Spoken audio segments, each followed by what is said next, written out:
We'd like to thank NodeSource, our sponsor for our podcast from Node.js Interactive in Austin, Texas.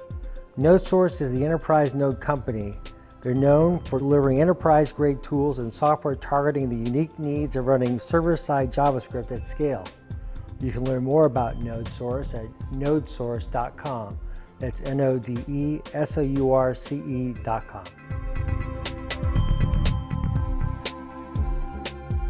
Hey, it's Alex Williams of the News Stack here at Node.js Interactive in Austin. I'm with Dan Shaw. Dan Shaw is the CTO and founder, co-founder of both are accurate. Yes, we're two founders. So excellent.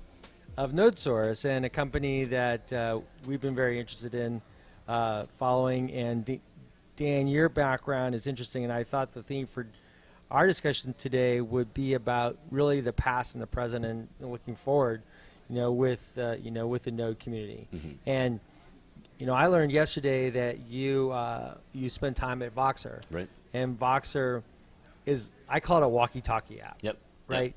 Yep. And one of my best friends, Marshall Kirkpatrick, and I Vox all the time. Right. Just love it. Right on. And you were saying that when you joined Voxer, they had 10 million users. Right. And by the time you left, they were at 40 million. Right. And you basically scaled it on Node. Yep. All Node, up and down, the entire stack with Node.js base. And what was your experience prior to that with Node? I mean, how long have you been involved in the community? So Node's been around for just around 7 years. Yeah. And I've been Node community for about six and a half years. How did that start? Earlier days.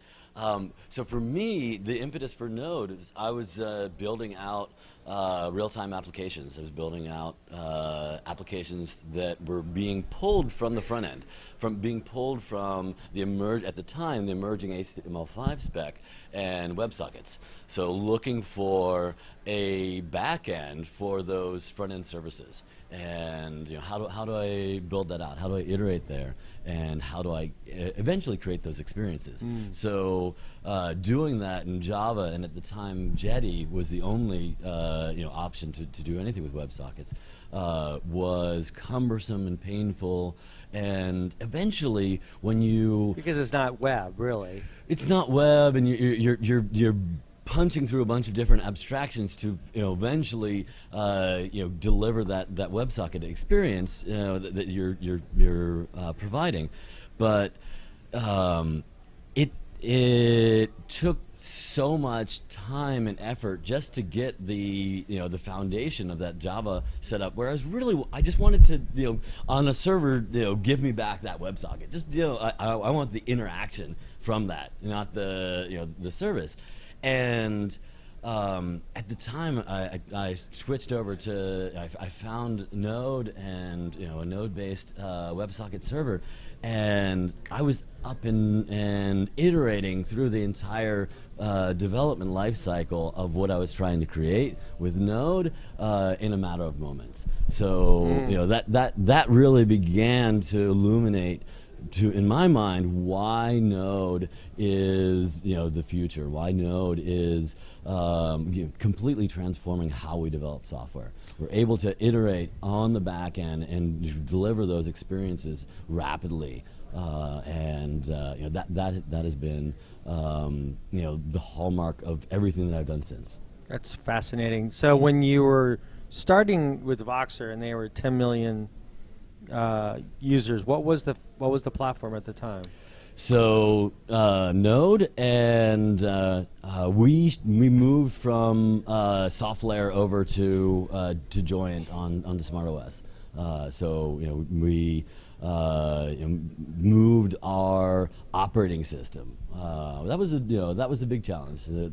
We probably got more of a surprise than we expected, changing from Linux to Solaris-based operating system.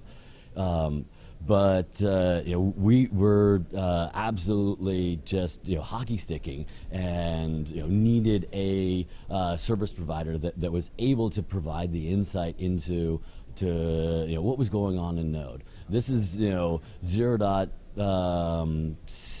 to 0.8 days, and Voxer in that position of being the high growth company that was actually breaking Node.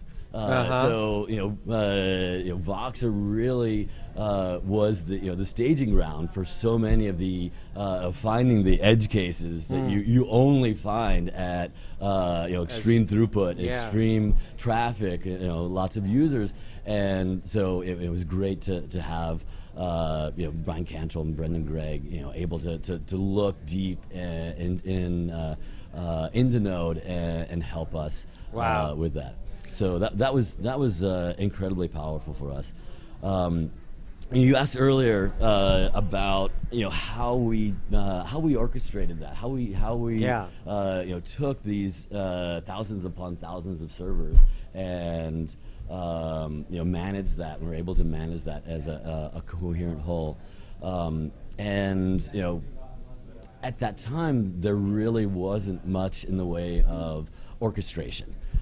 We were able to take and automate things, first out of bash scripts and then eventually into Chef, and take away the burden of provisioning machines largely. But we still had to orchestrate over the top and do a bunch of essentially bash scripting, bash scripts at scale. To orchestrate the entire platform, be able to create the commands that do all of the orchestration. And if I look at that 4 years ago and today, the fact that we can plug into containerization, where we abstract away and we eliminate a large portion of our operating system concerns, or we can at least lock that down and have that assessed, secured, and be completely repeatable. And those containers then can plug into some very rich orchestration frameworks. The leader right now is Kubernetes, and I think the heir apparent to the orchestration platforms. So being able to have well-defined, well-spec'd orchestration of all of these services, it's night and day. We had to put a lot of effort into that, and today it makes sense to put that into Kubernetes and scale up, scale down. It's just a much lot more logical and more maintainable fit for addressing those issues. That's really interesting, because that gets to the heart of why microservices never really took off at the time, because if only a very few people really were able to actually understand how to do that, right? And so obviously then you had a very minute, community, right? But in the process, the Node community was starting to grow tremendously, right? And you had these modules that were just starting to mushroom, right? Everyone could have a module essentially, right? And so that really was kind of you can kind of trace back kind of the roots of microservices to that era. And if you look at kind of the API ecosystem that was emerging at the time, and then you look at when you started to see the platform as a service market evolve, right? Then you saw Solomon starting to think about Docker and Solomon, a good friend of mine, and back in the .cloud days, we spent a lot of time together. Did you? I was a huge fan of the .cloud system and how they built the underlying orchestration of that. So I was really glad to see that kind of be iterated on and brought into what we know today as Docker. Yeah, I wrote about .cloud when they launched and followed it, and always was a fan of Solomon, and then he took it to the whole nother level. And I love the premise that Solomon has. Solomon believes that we should be programming the internet, right? And then if we're going to be programming the internet, then we really need to be thinking about how to make it as easy as possible for people to develop and program, anything. And today now we're kind of like, at the point where Node is pretty well established. Yep. It's the default. It's the de facto runtime for serverless. It's the de facto runtime in many of your Kubernetes and microservice architectures. It fits the evolving service architectures that we have today. Like the glove. So it is a perfect match for smaller, faster, more. Yeah. And if you look at what we're doing at the macro technology level, there's a lot of that smaller, faster, more. Yeah, smaller, faster, more is great. So, an interesting learning that comes out of that Voxer experience, and that ties forward to the products that we've built at NodeSource. One pain point is if you are building out a lot of customization on Node, that over time becomes brittle. So using Node and building on the platform is great, but forking Node and taking the talent that can have the ability to go in and work on Node and to make the changes at the operating level. I've seen that, especially in that era. I saw that play out repeatedly, where it accelerated innovation for a very short amount of time, and then became a burden as the platform continued to evolve. And looking at that, and seeing the needs of the enterprise users and corporate users to have an impact on Node, to need to extend Node in ways that suit the needs of the enterprise. That is fundamentally with our NSolid product. What we provide to the ecosystem. We have a commercial offering that enables customers to have a secure, reliable, and extensible platform to build upon. So that really interesting failure point of it gets hard if you've gone in and taken the general trend, the broader macro trend, and forked it and I need to go do this in my way. If you aren't able to continuously align back with the broader trend of the ecosystem, you're going to get into a challenging spot. That is so interesting because you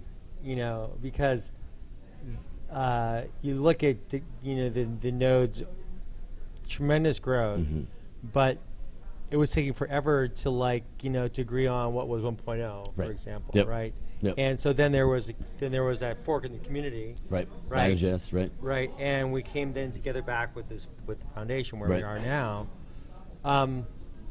There's so many lessons to be learned out of that, right? Yeah, because there's a healthier ecosystem now, isn't there? It's so fantastic. It is the example of Node.js in open source is a unique one, of the tradition of forking ecosystem. Like you look at the Linux ecosystem, and we have a distribution that can drop in and run on Debian or Red Hat based systems, and just have your node runtime pulled down and off you go, and it plugs it into apt-get, and it's easily facilitated, but we're constantly getting pinged about, could you support this other direction of your Linux thing? It's really gone in these very specialized directions, and there's not a lot of coming back and syncing.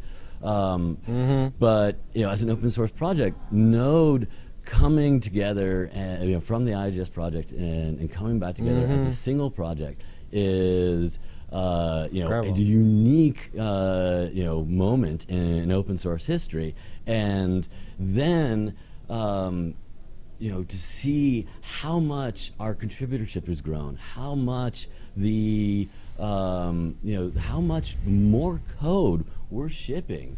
Early on in shipping the 4.0 releases, there was a bit of a concern where we had to kind of gate all of the activity, so folks weren't there's another Node release today, there was one yesterday, and getting all that code with all the contributors throughout the world landed and shipped. There's just so much contribution, so much engagement with the Node.js platform, and we're so much stronger now together in the Node.js Foundation. It's a really great example of how open source is changing, and it's a different landscape, and it's become the status quo, and it's really turned into a positive way for us to aggregate and to work together. So there's some similarities between, for example, the Node community and the Docker community. Yep.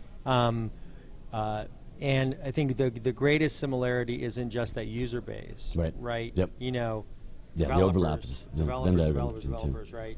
Who just are like consuming it at this, at this pace that we all marvel at, right? And Node made it through this process, right? I think that the challenge that you, I think, face and that the community faces overall is in how do you keep that user participation, how do you keep that user involved? Because there's now much more corporate interest too. There's a developer tool ecosystem out there that has a big interest in it as well. Absolutely. That seems to be a similar challenge that the Docker and container ecosystem face too. Big interest in Docker and containers, right? Ecosystem, kind of like almost like a more metaphorical fork than anything else, right? The community has kind of moved in different directions without a doubt. Right. And the Node community is going to be intersecting more with the Docker and Kubernetes community more and more, and they do now. Right. How are you making sense of that? How are you thinking that through? And what are some of the conversations that that you'd like to have with people about these topics? Yeah. So the nice thing about that is we're all three of those major groups. Cloud. So there's the Node.js Foundation, the Cloud Native Computing Foundation, and the container. The names of the container foundation. There's the Cloud Native Computing Foundation. There's the OCI, Kubernetes. Which is there's CNCF, which is Kubernetes, and there's OCI, which is more about the image format and runtime. Right. Okay. Yep. Those are the two major ones. So the Open Container Initiative, right? Open Container Initiative, right? Yeah. And so those all are actually sort of collaborative projects for the Linux Foundation. We have shared interests and shared infrastructure to actually begin collaborating. So it's something that I've been working with the Node.js Foundation to see at a foundation level, at these broader shared interest touch points. So the great thing about being in the foundation and having the foundation as the backdrop and as the support infrastructure is when we come to the foundation, we know that this is the shared playing field. This is the broader market, and we're able to interact and interface in a different way than we would approach each other as companies.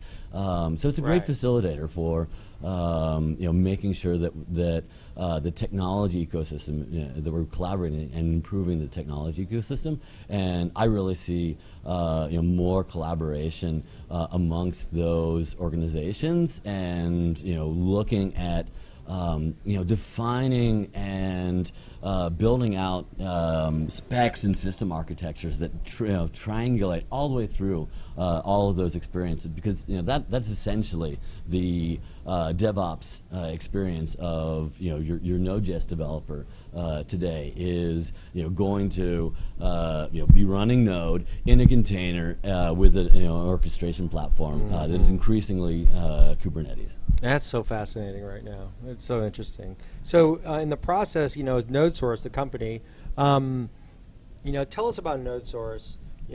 What it's doing now, how you're kind of envisioning yourselves kind of in this world. Moving forward, you made an announcement yesterday. Right.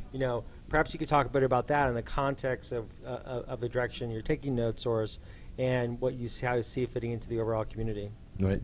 So NodeSource at its inception was really drawn. The creation of NodeSource was drawn by interest in, especially in the enterprise ecosystem for a Node.js vendor. My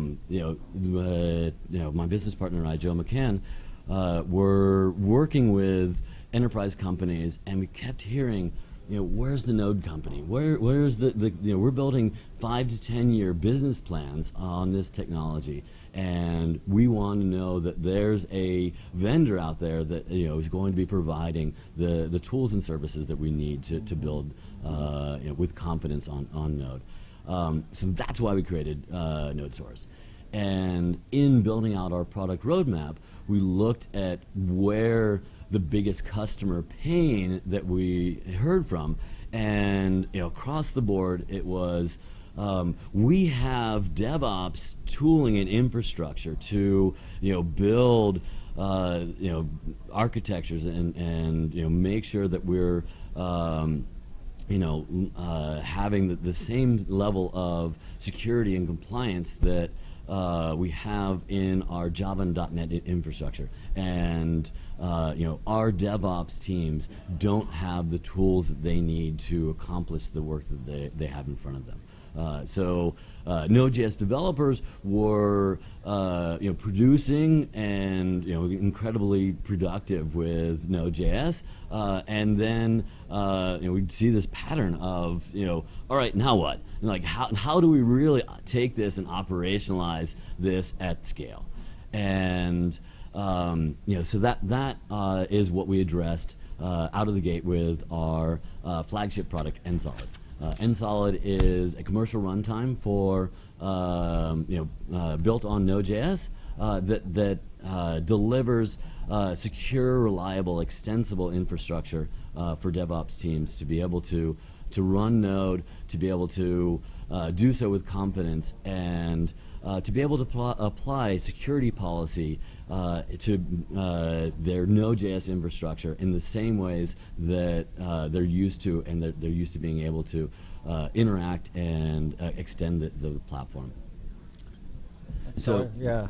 So now, then, with your recent announcement, then that fits into does that fit in? That fits into this whole kind of belief in operationalizing at scale. Operationalizing. So that is that has been our primary and anchor product. Over the past year, we've been hearing this new challenge, and so NodeSource has addressed the runtime problem, and is constantly working to improve that, to lead with customer feedback and provide the capabilities that customers demand. But beyond the runtime level, beyond the need for how do we run Node, we kept hearing over the past year, wow, the Node.js module ecosystem is so huge. Like, where do we begin? what there's nearly 400,000 packages in the npm registry. Like, which are the good ones? Like, we're trying to build our software. We're not trying to solve boil the ocean, solve all of the problems of the Node.js ecosystem. Like, NodeSource, give us an answer to how do we choose the best packages that are the right components that fit into the applications we're building.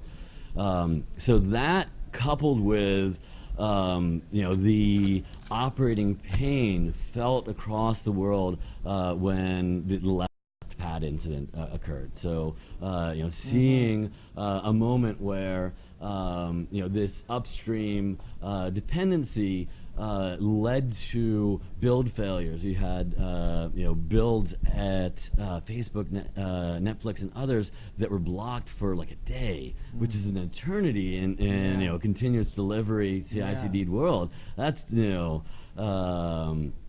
has material impact with that, and that's money. That's money, right? So customers coming and asking us, please, we need an answer to this. We want to be able to have that same trust and reliance in the third-party JavaScript. There's a rich ecosystem of building blocks that we can work with. We want to be able to work with the best, and we want to be protected in how we do that. So yesterday at Node.js Interactive here in Austin, Texas, we announced NodeSource certified modules. And NodeSource certified modules is NodeSource's answer to how you are managing all of that complexity in the vast ecosystem of modules that are available. How do you select quality? How do you know that those modules are secure, that you're protected, and that you're working with infrastructure that is going to address the needs of organizations that increasingly have to live at a velocity that can't stop. And very excited to be rolling that out. The demand for it has been incredible. So our booth has been packed, and sign up at certified.nodesource.com has been really outpacing anything that we had hoped. We knew that there was strong customer demand, but there's really been an incredible flood of interest, and we've touched a nerve, touched real pain, and delivering the solutions that really, if you look at what NodeSource has done, now we have the runtime story with our NSolid product, and now we have the dependency story that that's the full picture with Node.js. When you get Node.js out of the box, you have a runtime, and you're building with these dependencies that we really have a much more functional and component-led ecosystem in JavaScript that is different. It's very different from how we interacted with dependencies in Java. Much smaller, much more capable of composition. So you have smaller units that can more meaningfully be composed together and accelerating development with all those options. But you need a way to wrap your arms around that and make sure that you really have a handle on there's just more. There's just more of it. So how do you get your arms around it? How do you know that you're doing the right thing? Our answer is NodeSource certified modules. That's great, Dan. Very interesting. That last part on the capability of composition is interesting to me. I mean, that gets to the heart of continuous delivery, the ability to actually do microservices, be able to trust what's upstream, being able to understand what's upstream, and then using it for for your enterprise and everything else. So thank you very much for taking some time to talk, Thanks and for having me, Alex. we look forward to keeping in touch in this new year. It's a lot going on. Yeah, I'm looking forward to it. Great. Thanks a lot. Thanks. Appreciate it.